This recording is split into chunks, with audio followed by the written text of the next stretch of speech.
I'm dealing with my alopecia areata, napapanot ako. So mahirap para sa akin na maharap sa mga tao, sa mga empleyado na meron kang patches sa ulo, nagbabald ka. Yung confidence mo, bumabagsak talaga. Nung pandemic, tumigil ang mundo. And isa ako sa nawalan ng trabaho. Lost ako.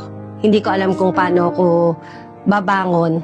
Nakakalungkot lang kasi ikaw yung panganay, hindi mo maibigay yung mga pangangailangan ng magulang mo.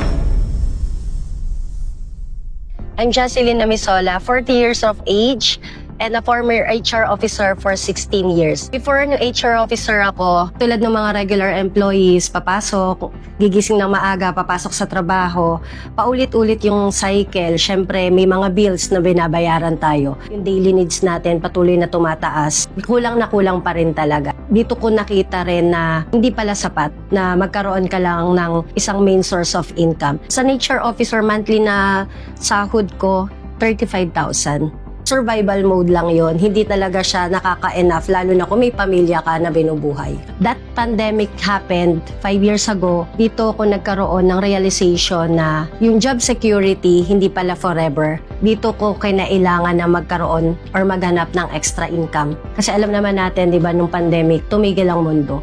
And isa ako sa nawalan ng trabaho. Nakakalungkot lang kasi ikaw yung panganay, hindi mo maibigay yung mga pangangailangan ng magulang mo. At the same time, yung personal needs mo, kulang na kulang pa nga. Paano ako makakatulong sa pamilya ko or sa ibang tao kung sarili ko nga hindi ko mabigay yung pangangailangan ko. So ang hirap ng maging empleyado ng hindi sapat, kulang na kulang yung sinasahod. Yung health ko ang nag-sacrifice talaga sa lahat. I'm dealing with alopecia areata. It's an autoimmune disorder na walang lunas. So, mahirap kasi humaharap ako sa mga aplikante, humaharap ako sa tao. Pero yung confidence ko patuloy na bumabagsak dahil syempre, alopecia areata, yan, napapanot ako.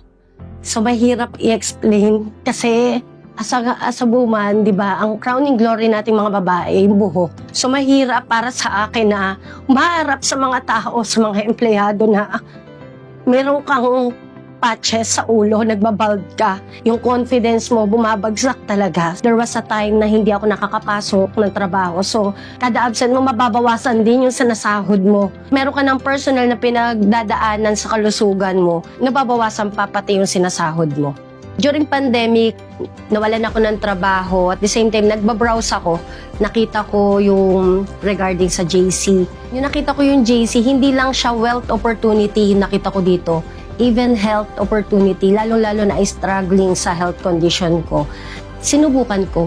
Ang main reason ko is extra income. Sumubok ako. Naglakas loob ako kahit na alam kong hindi ko kaya. Kasi wala akong pambayad eh. Wala naman akong panimula. Saan ako kukuha ng panimula? Pero yung reason ko kung bakit sinubukan ko si JC, nakita ko kasi yung life-changing opportunity na wala sa pagiging empleyado. Kaya nilagay ko talaga yung last pay ko na nakuha dito kay JC. Actually, kulang nga yun.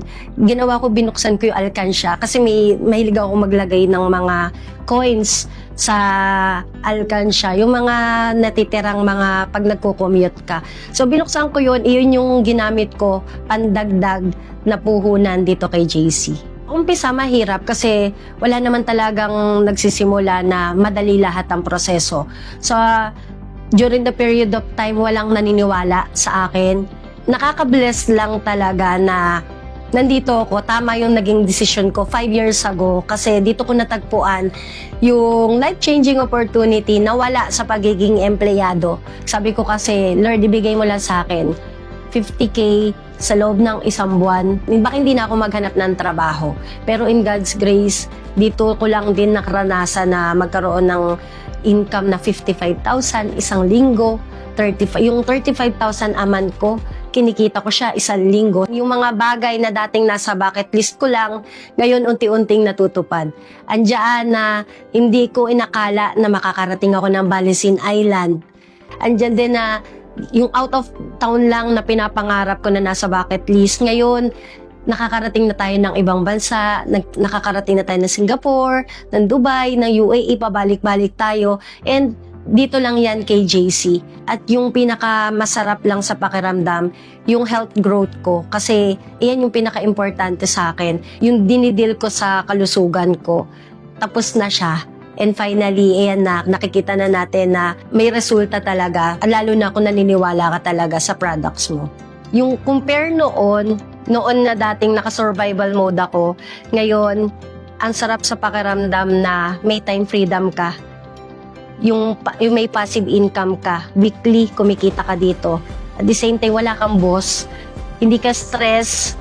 At yung mga natutulog mong pangarap, natutupad mo na siya. So marami na tayo mga partners, hindi lang dito sa Pilipinas, sa mga provinces natin like Tuguegarao, sa Bulacan, sa Pampanga, even yung mga OFWs na kababayan natin. Nasa Dubai, nasa Singapore, nasa Qatar, even Saudi Arabia, natutulungan natin sila at nagaguide natin sila dito. Yun yung pinaka best part for me na achievement kasi yung nasa-share sa akin before na life-changing opportunity, ngayon ako naman yung nakakapag-share sa kanila ng life-changing opportunity. And alam ko kung ano yung nagawa ko ngayon, sila rin, ganito rin yung magiging resulta nila dahil sa tulong yan ng guidance at ng mentorship ng mga owners and ng mga nagme-mentor sa atin dito sa company.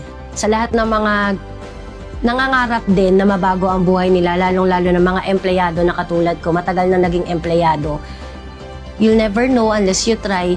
5 years ago na pinagdesisyonan ko, ito yung resulta ko ngayon. I'm Jocelyn Amisola and this is my JC story.